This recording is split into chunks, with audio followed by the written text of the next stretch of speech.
Good morning to all students. In this particular lecture, the topic of discussion is one-dimensional steady state heat conduction. इस particular lecture में जो हम study करेंगे one dimensional steady state heat conduction. यहाँ बात हो रही है स्टूडेंट्स कि एक प्लेन बॉल है, ये जो आपको दिखाई दे रही है ये यहाँ पर this is a plane wall. As you are seeing in this screen, this is a plane wall. This one red colour line से ये प्लेन बॉल दिखाई दे रही है। इस प्लेन बॉल की जो थर्मल कंडक्टिविटी है वो कितनी है, के है। और यहाँ पर एक फ्लूइड, हॉट फ्लूइड है जो इसके आउटर साइड में फ्लो कर रहा है, और एक कोल्ड फ्लूइड है जो इसके इस वाली साइड में फ्लो कर रहा है। ओके स्टूडेंट्स, तो यहाँ पर जो टेम्परेचर है फ्लूइड का टी इनफाइनाइट 1, और यहाँ पर जो टेम्परेचर है फ्लूइड का वो है T infinite. Then see here students, K is the thermal conductivity of this wall, Ts1 is the temperature at this surface. इस सरफेस का जो टेम्परेचर है वो Ts1 है, और यहाँ पर जो Ts2 is the temperature on this side. Old वाली साइड में टेम्परेचर Ts2 है और यहाँ पर है Ts1। T infinite 1 is the temperature of the fluid, hot fluid, और T infinite 2 is the temperature of the cold fluid. ये क्या है, इसकी जो थिकनेस है या फिर अपन बोले इसकी जो लेंथ है, विड्थ है, जिसके अलोंग आपकी हीट ट्रांसफर हो रही है वो कितनी है, एल। क्योंकि x बराबर 0 और x बराबर एल। तो यहाँ पर स्टूडेंट्स वी गो फर्दर। किस तरीके से, देखो, जो डिफरेंशियल इक्वेशन होती है, governing differential equation for diffusion, that is given by d by d x into में k d T by d x is equal to 0 with constant k. Okay students, तो ये यहाँ पर गिवन हो, जो governing heat diffusion equation है d by d x k d two T divided by d x is equal to 0। ये students, now we have to find out the temperature. Then what we will do, the above equation is integrated twice to obtain the general heat conduction equations. अगर अपने को general heat conduction equations find out करनी है तो सबसे पहले क्या करेंगे, के ये क्या हो जाएगा स्टूडेंट्स, ये D T over D x, ठीक है स्टूडेंट्स, इज इक्वल टू क्या हो जाएगा यहाँ पर सी वन, कॉन्स्टेंट सी वन। अगर अपन यहाँ से क्या करेंगे, के d T by d x इधर इंटीग्रेट करेंगे, इसको डी एक्स को इधर ले जाएंगे, जीरो डी एक्स हो जाएगा, तो ये कॉन्स्टेंट आ गया। वापस से एक बार स्टूडेंट्स अगर अपन क्या करेंगे, इसको चेंज करेंगे तो दोबारा से इंटीग्रेशन करेंगे, तो जो टी आ रहा है आपका टेम्परेचर, तो टेम्परेचर विल बी ये C one X plus C two. इस तरीके से ये जनरल सॉल्यूशन इसका आ जाएगा, T X is equal to C one X plus C two. Okay students, now this solutions C1 and C2 are the constant of integration. So to obtain the constant of integration we apply the boundary condition. तो जो wall students we are considering at x is equal to 0 and other one is at x is equal to L, then at x is equal to 0, तो T0 जो temperature है वो कितना है student, Ts1, और TL पर जो temperature है वो कितना है student, Ts2। So here we will put the value Tx is equal to C1x plus C2. So here when we will apply the boundary condition, so when x is equal to 0, तो C2 students कितना हो जाएगा, Ts1। Okay, यानी ये दोनों boundary condition अगर यहाँ पर अप्लाई करते हैं तो देखो, जब आप इस इक्वेशंस में इक्वेशन 1 की अगर बात करें, इसमें अगर आप बाउंड्री कंडीशन अप्लाई करेंगे ये वाली, तो यहाँ पर ये Ts1, ये अगर बात करें ये Ts1, तो ये बच्चों क्या हो जाएगा, x की वैल्यू 0, तो ये तो C2 के बराबर हो गया। जब आप ये वाली कंडीशंस यहाँ पे अप्लाई करेंगे तो ये यहाँ पर आ जाएगा आपका Ts और कॉमा 2। जब ये Ts2 की बात करेंगे स्टूडेंट्स, तो देखो ये C1 इंटू में x की जगह तो क्या होगा L, और यहाँ पर ये क्या है बच्चों C2, तो C2 की जगह क्या लिख देंगे, ये Ts कॉमा 1। तो यहाँ पर Ts1 को इधर लेके जाएंगे तो बच्चों ये क्या हो जाएगा, Ts कॉमा 2, ठीक है, माइनस T, और यहाँ पर क्या हो जाएगा S कॉमा 1, और बराबर क्या हो जाएगा बच्चों, ये C1 इंटू में क्या हो जाएगा स्टूडेंट्स, ये L हो जाएगा। तो यहाँ पर जो C1 की कांस्टेंट की वैल्यू आएगी स्टूडेंट्स, उसमें क्या कर देंगे, ये यहाँ पर L से डिवाइड आउट कर देंगे। तो ये यहाँ पर किसकी वैल्यू आ जाएगी, ये सिर्फ किसकी वैल्यू आ जाएगी, C1 की वैल्यू आ जाएगी। तो देखो C1 की वैल्यू अगर यहाँ पुटअप करते हैं इस इक्वेशंस में, तो वो क्या हो जाएगा, TS2 माइनस TS1 इंटू में x अपॉन में l, यानी ये वाली वैल्यू कम्प्लीटली यहाँ पुटअप कर दी दिस वन। और जो C2 की वैल्यू है वो TS1 है, तो ये TS1 आ गया। ठीक है, तो the heat flow rate across the wall is given by, तो जो हीट फ्लो रेट आएगा अक्रॉस द वॉल वो we know very well, QX अगर सिंगल डायरेक्शन में बात कर रहे हैं, वन डायमेंशनल की बात कर रहे हैं, तो माइनस KA/DT/dx। अब प्रॉब्लम आती है कि इक्वेशंस तो आपके पास आ गई, ये TX, तो यहाँ पर DT/dx चाहिए आपको। तो जब आपको DT/dx चाहिए स्टूडेंट्स, तो ये माइनस के तो रहेगा ही, minus KA divided by DT/dx, तो इसको डिफ्रेंशिएट कर दो विद रेस्पेक्ट टू x। तो यहाँ पर बच्चों बचेगा TS2 माइनस TS1 और x का करेंगे तो 1, तो ये अपॉन में क्या आ जाएगा l। तो यहाँ पर स्टूडेंट्स ये आ जाएगा minus KA TS2 minus TS1, ठीक है, अपॉन में क्या आ जाएगा l। क्लियर है, और TS1 का क्या हो जाएगा 0। तो यहाँ पर TS2 माइनस TS1 आएगा, बट यहाँ पे पहले से क्या लगा रहेगा माइनस।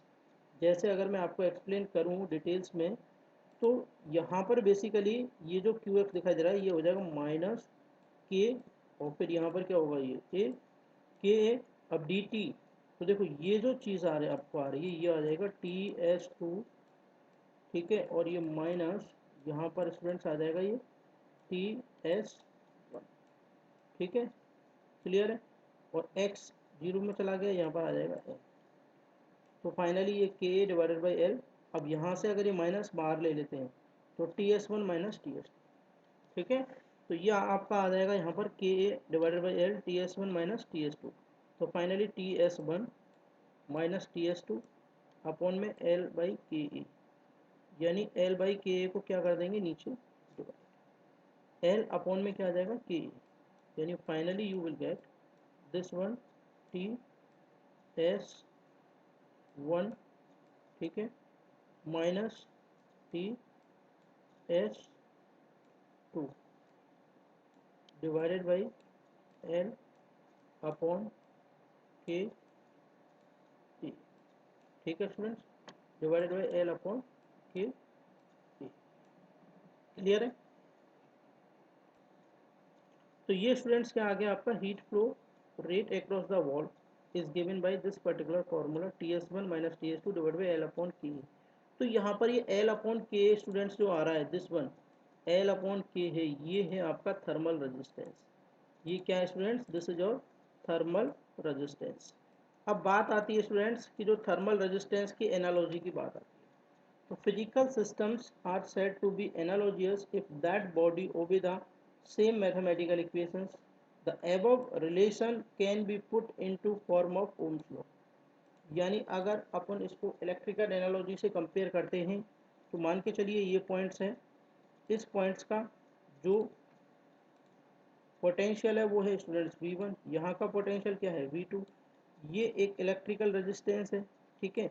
अगर मान के चलिए इस डायरेक्शन में I करंट फ्लो हो रही है, तो किसकी वजह से हो रही है, इस पोटेंशियल डिफरेंस की वजह से। अगर मान के चलिए दोनों पॉइंट का जो पोटेंशियल डिफरेंस है वो है V, ठीक है, और इसमें करंट कितनी फ्लो हो रही है I, और इसका जो रेजिस्टेंस है वो कितना है R इलेक्ट्रिकल, तो V बराबर आई आर, ओम्स लॉ अपन अप्लाई कर सकते हैं, V is equal to I into are.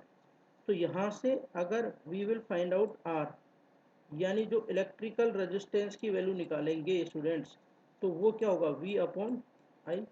अब देखो V क्या है, पोटेंशियल डिफरेंस, तो पोटेंशियल हमेशा क्या होगा हायर और ये लोअर, क्योंकि electric current always flow from higher side to lower side.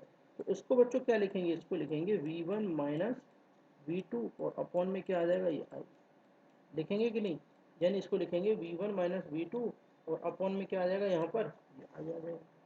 Okay, तो ये जो पर्टिकुलर चीज़ है ये अपन ने कहा किससे अप्लाई किया, ओम्स लॉ से।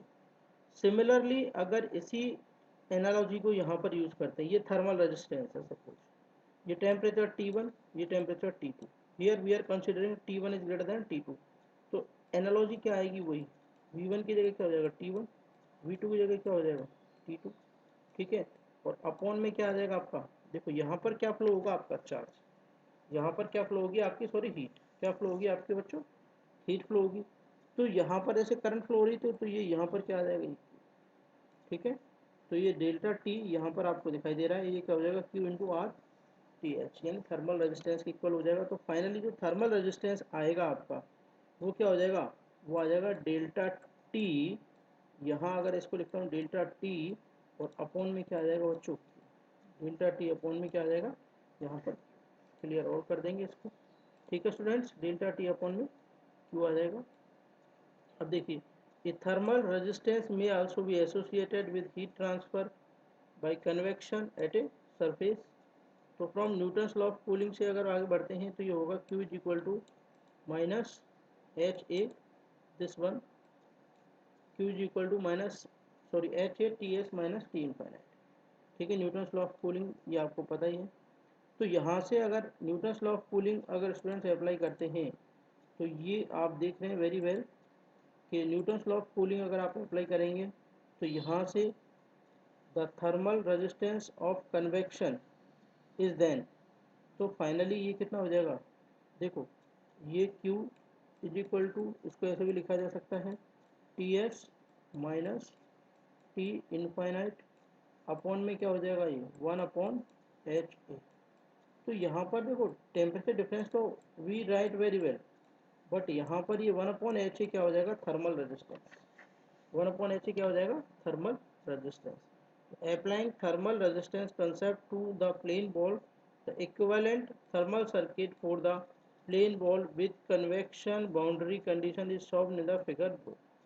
ये इस तरीके से आपको इस फिगर में दिखा रखा है।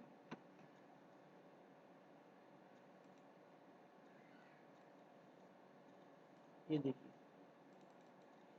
ये टी इनफाइनाइट 1 फ्लोर का टेम्परेचर है, टी एस 1 सरफेस का टेम्परेचर है, टी एस 2 इस सरफेस का टेम्परेचर है, ये इस फ्लोर का टेम्परेचर है। तो देखिए इस इनफाइनाइट से इसके बीच में एक रेजिस्टेंस आएगा हॉट फ्लोर के बीच में, तो वो आ जाएगा 1 अपॉन एच वन इंटू। और यहाँ पर ये जो वॉल है इसमें एक रेजिस्टेंस आएगा, वो आ जाएगा एल बाई के। और इस वॉल और इसके बीच में एक रेजिस्टेंस है, वो आ जाएगा 1 अपॉन एच टू इंटू ए। ठीक है, तो ये बेसिकली क्या है, ये रेजिस्टेंस 1, ये रेजिस्टेंस 2 और ये रेजिस्टेंस 3। तो ये तीनों ही रेजिस्टेंस किस में है बच्चों, ये तीनों ही रेजिस्टेंस किस में है, सीरीज में। अगर ये रेजिस्टेंस सीरीज में है तो जो इक्विवेलेंट रेजिस्टेंस निकलेगा अकॉर्डिंग टू द लॉ, तो वो तीनों का समीशन के इक्वल निकलेगा। तो the heat transfer rate may be determined from separate consideration of each element in the network. Since Qx is constant throughout the network, it follows that Qx is equal to T infinite 1 minus Ts1। ठीक है बच्चों, यानी यहाँ से जो heat आपकी flow होगी, यहाँ से जो भी आपकी हीट फ्लो होगी इधर इस डायरेक्शन में, तो ये T infinite 1 minus Ts1 divided by जो भी रेजिस्टेंस होगा इसके इक्वल होगी। जो हीट यहाँ से जा रही है वही हीट यहाँ से पास आउट होगी, तो Ts1 minus Ts2 divided by L by के। और जो हीट यहाँ से पास आउट हो रही है वही हीट आगे जाएगी, तो Ts2 minus T infinite 2 divided by 1 upon H2 into A. तो यहाँ से Qx क्या है, basically constant throughout the network. जो भी हीट फ्लो होगा, चाहे वो हॉट फ्लोर से हो रहा है, चाहे वो वॉल से हो रहा है, चाहे वो कोल्ड फ्लोर से हो रहा है, जो हीट फ्लो रेट है वो क्या रहेगा, कांस्टेंट। ठीक है स्टूडेंट्स, तो यहाँ पर अगर हम आगे चलते हैं, हीट फ्लो रेट क्या रहेगा, कांस्टेंट। तो in terms of the overall temperature difference T infinite 1 minus T infinite 2 and the total thermal resistance RT total, the heat transfer rate may also be expressed as Qx is equal to T infinite 1 minus T infinite 2 divided by Tr। ठीक है students, तो ये आपका क्या आ जाएगा, general term आ जाएगा, जिसको हम कहाँ पे यूज़ कर सकते हैं, इलेक्ट्रिकल एनालॉजी की तरह ही यूज़ कर सकते हैं। ये आ जाएगा, तो थर्मल रेजिस्टेंस सीरीज में है तो R T H is equal to वही R1 plus R2 plus R3। ठीक है स्टूडेंट्स, सेम चीज़ अगर कंपोजिट वॉल के लिए अप्लाई होती है तो उसको हम नेक्स्ट लेक्चर में डिस्कस करेंगे। अभी के लिए